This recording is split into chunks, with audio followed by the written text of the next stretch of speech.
Hey guys, welcome back to our monthly real estate market update.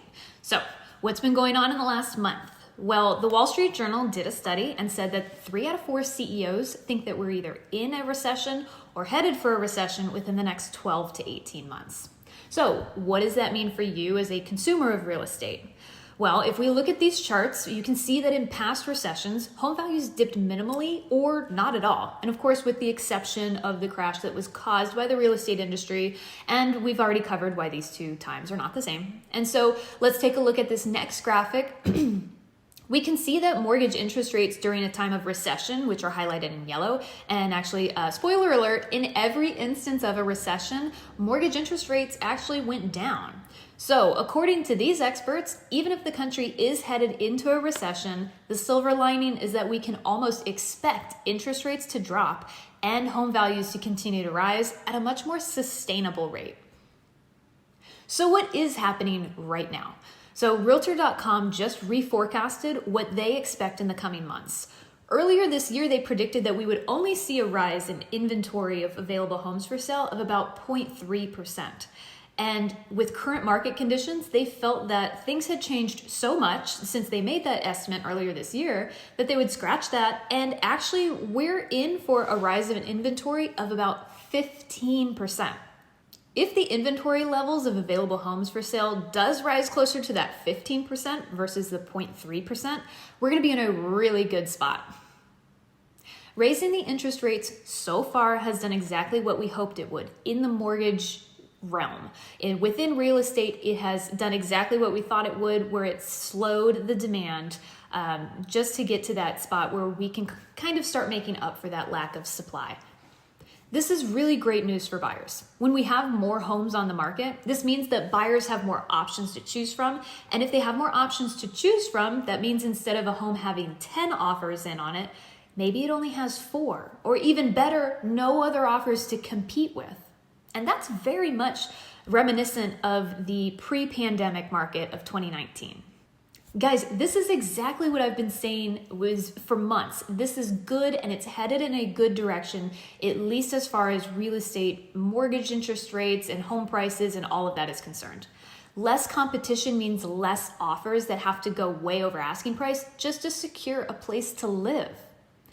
This will also help slow that trajectory of prices going way too high, way too fast.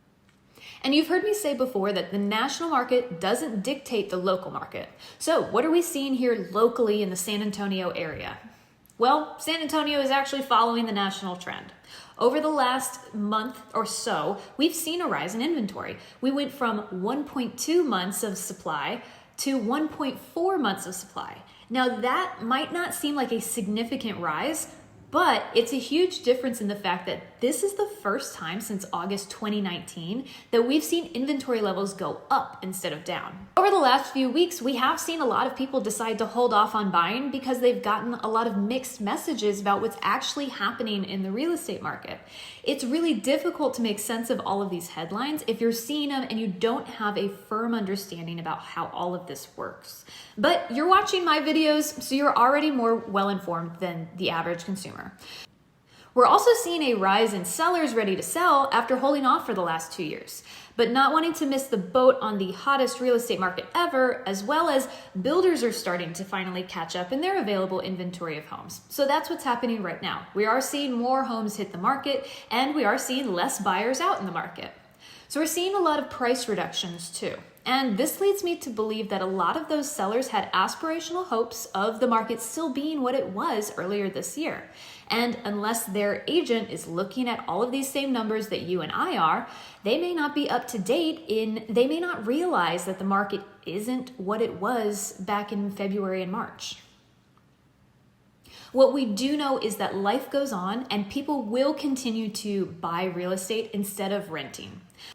Let's put this into a long-term perspective because real estate is a long-term game. And you may have heard the saying, marry the home, date the rate. So what that means is that if you buy a home, you're buying that home for the price that it is today. You're locked in, let's say $350,000 with an interest rate of 5%. So experts are still projecting that on average, we're going to see appreciation of home prices around 8.5% over the next year. So if you decide to wait to buy a home, that home next year, instead of being $350, might now be $380. And remember, if you bought that home the year before, it was $350. It's still $350. You're locked in at that interest rate and that mortgage payment. Other things can fluctuate within it, but you're locked in at buying that home at $350,000. If rates go down, you can refinance the balance on your mortgage. But if rates go up, you're still stuck there right at 5% and you don't bear the brunt of that. So as a homeowner, you have equity and options. But if you decide to rent, that same home is just going to be more expensive regardless of the interest rate. So is it a good time to buy a home? I don't have a crystal ball, but I can confidently say that I do think it is still a good time to buy a home. Is it the best time for you to buy a home? That's something that we should have a discussion about. Give me a call, send me a text. Let's chat about if it's the right time to buy a home for you, because that can always be different for everybody. So what does this mean in a changing market if you wanted to sell your home? So it's still a great time to sell a home. Even though we're on the right track to a more stable market, we still have an incredibly low amount of homes available for people to buy. And even though there are less buyers out there, there are still enough people buying homes to keep available listing supply levels under that 2-month supply range. So we are still in need of people to sell their home. Last month in Guadalupe County, there were over 3,000 homes sold. Homes that are priced correctly are still receiving strong offers with minimal time on the market. It's so important to use this market data that I discussed with you when getting ready to sell your home. By looking at all of this, I can estimate how long it's going to take to get an offer depending on what price we end up listing it at. I say that because I give my clients a suggestion range and then we decide on the price depending on what your goals for the sale are. This means that it's so important to have an agent on your side and to go over these numbers and apply the right plan and strategy to get your home sold. For some of my clients, listing at the top of the budget is worth a couple weeks on the market to make sure that they're getting the most money for their home.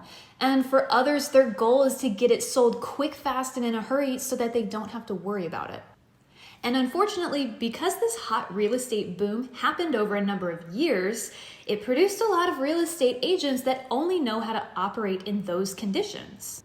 If you have a second, check out the other video that I did earlier this month. It's linked below and it's on my Instagram where I explained why it's so important to price your home correctly. And if you aren't in the position to buy or sell right now, you can still stay up to date on your home's value. The best way for you to do that is to opt in and enroll in my HomeBot program.